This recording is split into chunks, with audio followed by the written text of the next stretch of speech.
Hello बच्चों, चलो question पढ़ते हैं।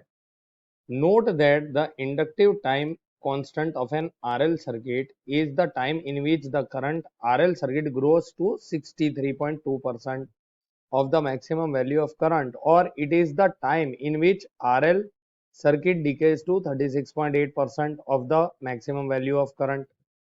Similarly, capacitive time constant of RC circuit is the time in which the charge on the capacitor grows to 63.2% of the maximum charge, or it is also the time in which charge on the capacitor decreases to 36.8% of the maximum value of the charge.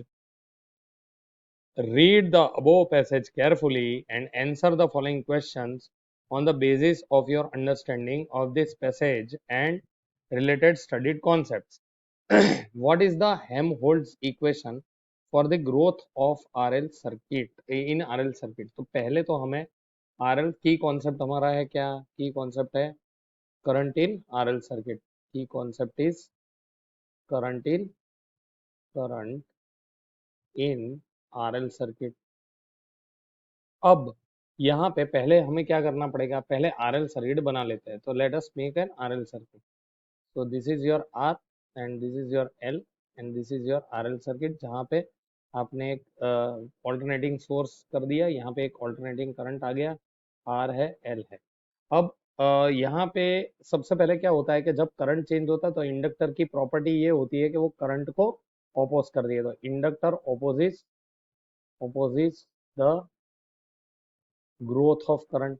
तो slowly slowly grow हो रहा है current of current. तो ये जो slowly slowly जो grow हो रहा है वो कैसे हो रहा है? तो उसको हम बता सकते हैं इस तरीके से. जैसे ये मेरा ग्राफ है, तो यहाँ पे आप देख सकते हो, this is time, this is current, then it grows slowly and then what happens, it becomes steady state. वो स्टेडी स्टेट में आ जाता है, यानी मैक्सिमम वैल्यू को पहुंच जाता है. अब जो पॉइंट पे उसकी वैल्यू 0.63 ऑफ आई जीरो होती है, 0.63 ऑफ आई जीरो, वो जो टाइम होता है वो होता है टाउ, और उसको बोलते हैं एल बाई. तो इसके ऊपर से हम बोल सकते हैं कि आई इज इक्वल टू, इसके ये एक्सपोनेंशियल होता है, तो I is equal to I zero, ये वाला I zero into 1 - e⁻ R by L into T.